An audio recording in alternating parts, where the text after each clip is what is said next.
Hey there, folks. Welcome to this week's Thursday edition of the Whitfield Report, and it is the last episode of the week.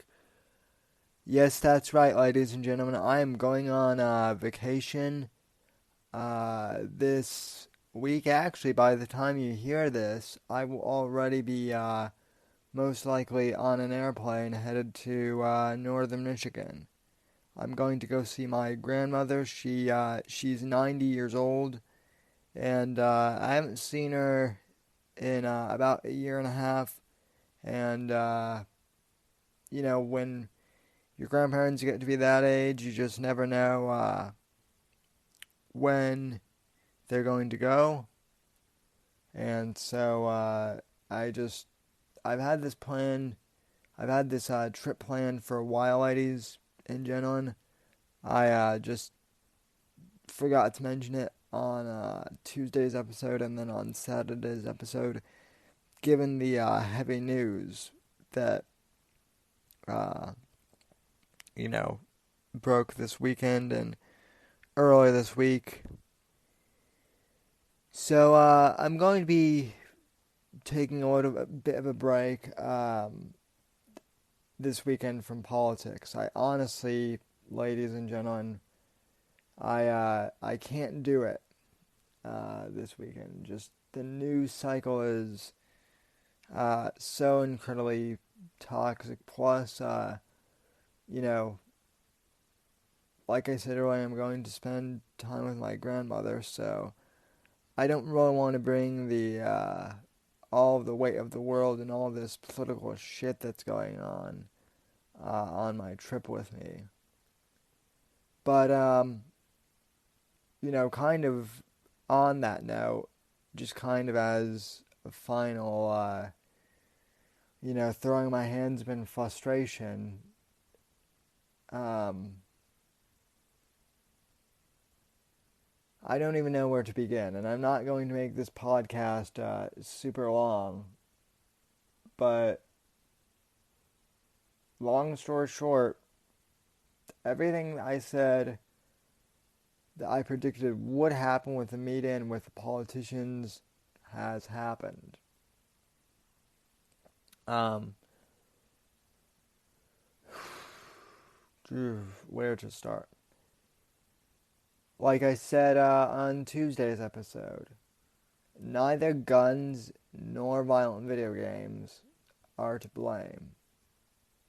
The right is fixated on this thing of we need to get rid of, violent video games, and, that seems to be their solution, that violent video games and violent, you know, movies and violent media are the cause of this, and that's not true because you know, we haven't had video games for all that long, granted, but we've had, violent movies and, violent, we've had, I mean, hell, if we want to take it to, the logical extreme, we've had violent literature since the days of the Bible, right? All right, you want to talk about like some real violent, stuff. The Bible, there are crucifixions, there are plagues, there's you know, horrible stuff, mythology. And I mean, I'm not making fun of the Bible. I'm not disparaging it. I'm a Christian myself, I believe. I'm just saying that if you're going to go into the whole violent media thing, we might as well go back to the very beginning. And that hasn't caused, all these mass shootings either. The left's with guns, we've heard it all before. Guns, are the problem. So we're hearing the same claptrap as usual, folks, and it's just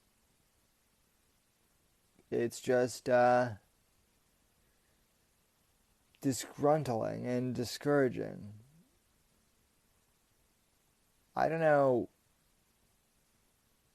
what is going on with folks. I've heard like a lot of people ask this week, what, how could someone do such a horrific thing?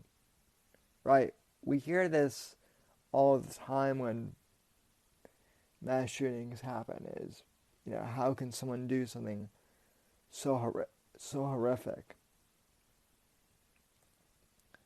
And believe me, I'm not disparaging the people that ask that question, because I think it's a question that we all ask. Anyone who is sane and anyone who has any degree of morality in their life asks that, obviously. But one question I never hear anyone ask, or that I even hear anyone bring up, and it's a point that I tried to bring up, but folks, whenever a shooting like this happens, or whenever a tragedy happens, we always want to seem to blame something other than the shooter. And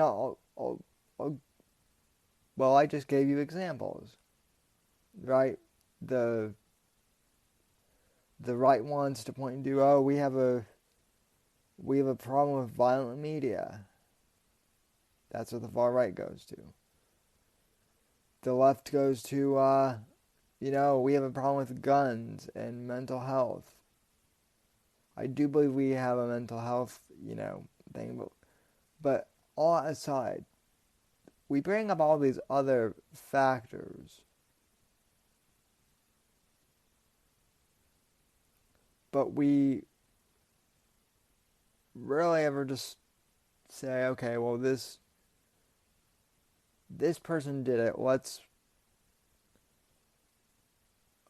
focus on him, or rather, let's not focus on him. That really should be, in my opinion, the solution, right? Everyone wants to psychoanalyze, what was this person's motive? What were his influences? Well, to paraphrase Alfred from The Dark Knight, and I know this sounds, kind of cliche by now, but, sometimes there is no rhyme or reason to what men do. Some men just want to watch the world burn. And of course, he was referring to the Joker, who in that movie was just kind of an agent of chaos and just wanted to cause, mass destruction for the hell of it. And no one could really figure out the Joker's motives except, in the end, well, I mean, halfway through the movie, the Joker even tells Batman in that interrogation room scene, he's doing it just because he can, because he likes to cause chaos. And I'm convinced that that's 90% of these shooters. They're deranged, they're agents of chaos, they just want to watch the world burn, they just want to divide us, and we as a society fall for it. And the media and politicians are, whether intentionally or unintentionally, they foster the flames of a lot of this on both sides. Now, other interesting things are happening, which is I've never seen conservatives split like this before. Even Trump supporters are split up on this. And let me explain. President Trump made a speech on I believe it was Monday, right after the shooting, and he brought up white supremacy, which he said was, hateful ideology, and he's right. And he brought up violent video games and the impact that that had, and of course I disagree with him on that. But what was weird was a lot of people who I know voted for Trump were upset that he brought up white supremacy at all. And I don't think that's because they're white supremacists necessarily. I think that they see that as a left-wing talking point because the left they always blame everything on white supremacy, which the left does. And so I feel like a lot of conservatives were saying that Trump was playing into hand with that. I don't think he was. I think he was acknowledging, that shooter in El Paso was a white supremacist. But also, as I mentioned on Tuesday and on the Saturday show when I read the manifesto, that freak show was everywhere in terms of his ideology. He didn't really have one. He just seemed like he copy and pasted every radical talking point from basically every radical side of the aisle. Right? So you have some conservatives mad because they think that Trump has somehow flipped to the left on this. You have the left mad at Trump because, he's fanning the flames of racism. This is what his president is inherently doing. And then you have people mad at Trump just because. And look, I've admitted before, I'm someone who voted for Trump, mainly because I felt he was the best option we had to vote Hillary Clinton at the end of the day, and at the end of the day, he was the only one who could do that. Those are my political motivations. I think he's been a good to an okay president, not great, but I think he's done a good job. Compared to great. I know that people are pissed right now, and I know that people want answers. But what I'm surprised by is the fact that both sides are getting mad at Trump and saying that he's supporting red flag legislation and that he's going to ban, when honestly he hasn't, as far as I know, said that he's going to take any action. He just gave his speech, acknowledging how, tragic the incident was. And even that wasn't good enough for people on either side of the aisle. And I'm not necessarily defending Trump as Trump here, but I'm defending Trump as the President of the United States, that people need to lay off him, and more importantly, lay off of each other, at least for these first couple days. I mean, geez, we're all pointing fingers at each other, or at least a lot of people are. I'm, trying not to. This is one of the reasons I don't engage in political discussion on my personal profile, because it always becomes just a festering pile of,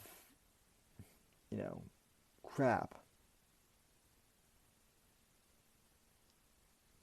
And especially with tensions being high, you can't win. So, what am I trying to say here? I don't think anyone has the solution right now. Nor do I think this is the time in the immediate aftermath to look for a solution. I will say I don't think that I know the solution is not more government regulation. Less liberty is not going to fix this. More liberty is. To be quite honest, though, I think as a society we're looking at this completely the wrong way. Right? We always want the government, or we always want, politics. Even as libertarians and conservatarians, we always look for political solutions to problems or societal solutions to problems, but I'm not so sure that this shooting problem we have is a problem that can be solved with politics or with more political philosophy. I think it begins with, raising your kids properly and making sure that they don't spend too much time on the screen. And I think I'm not saying that video games aren't negative on some kids. I certainly understand the argument, but I think, watching what your kids play and watching what type of content they take in, I certainly think that when they're developing, as young kids and somewhat into teenagehood, I think that's important. By the time they're 16 or whatever, it's going to be hard to control some of that. They're going to stumble onto stuff. But, even then, I think, parents need to parent instead of letting, teachers and the government do it. I think if we were better neighbors, and I'm not saying I'm perfect, but, damn, I've really been trying to make the effort. If we can just be better as human beings to each other, I think that would go a long way. And I'm not saying that things need to be kumbaya and, hippie-like either. I realize that that's never going to happen. I realize that people are going to disagree with each other and, have differences of opinion. And I realize that not everyone is going to get along. But, geez, we're at each other's throats on Facebook over the most minute things these days. We start controversies over nothing. And yet, the quote-unquote mass shooting problem we have is a political one, or it's a gun problem, or it's a mental health problem. Sure. Yeah, right. At the end of the day, folks, I think it's a decency problem, and I think it's a humanity problem. And while I don't know what the practical solutions for,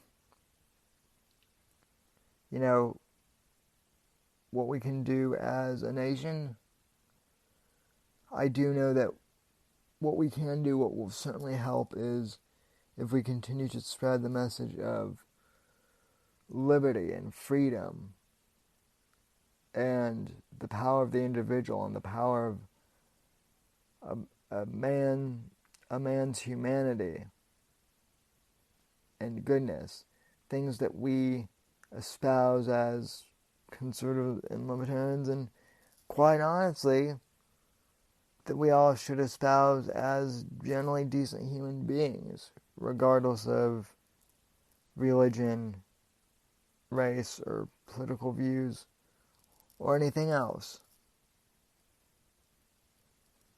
The solution to this problem begins at the human level, and it begins at an individualist level.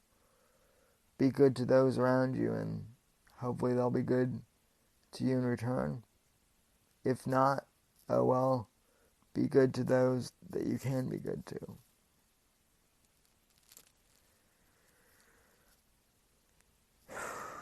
So, ladies and gentlemen, as I said, the the time to make this political is really not right now, and it's just driving me crazy. So I'm going to take a bit of a hiatus this weekend from politics and all that while I'm, on vacation. I might listen to a couple podcasts, but as far as like actively engaging and producing a show, I'm gonna take a step back, because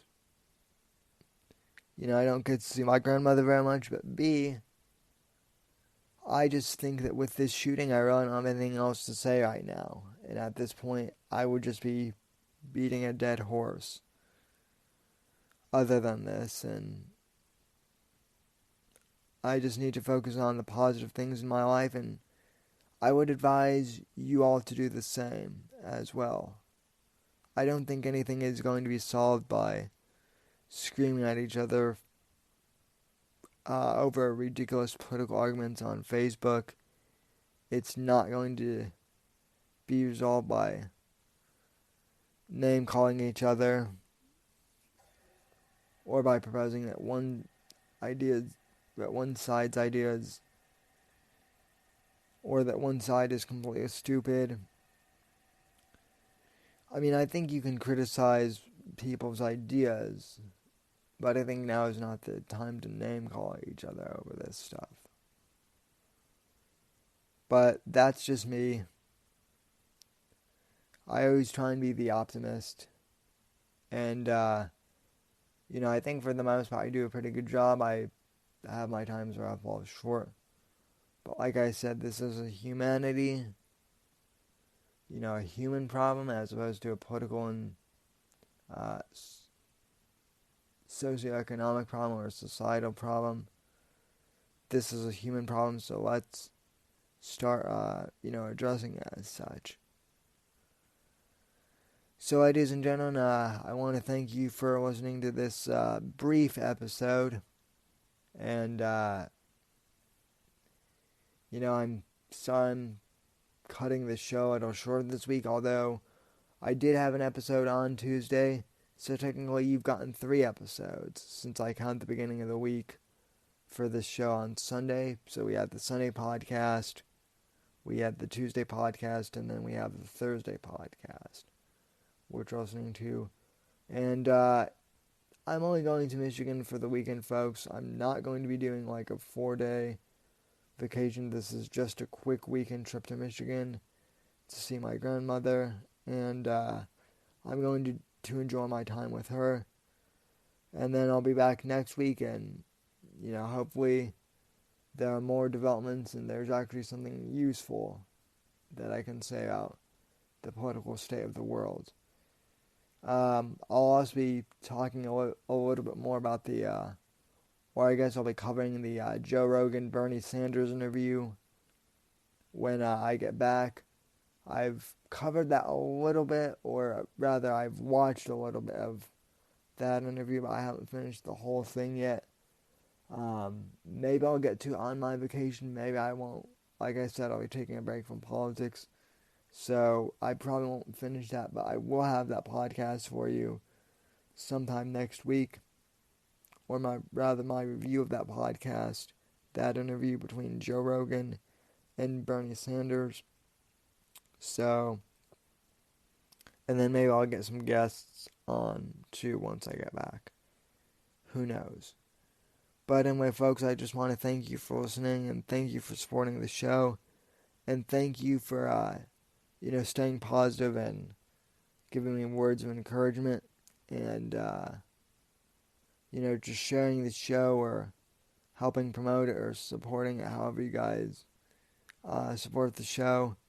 You guys are awesome, and believe me, the audience is why I keep doing the show at this point. Anyway, folks, God bless, God save this great nation, and have a good weekend. I'll see you once I get back from Northern Michigan. From all of us here at NGC Studios, God, freedom, legacy in that order, and God bless America. Thank you for listening, and I'll see you next week.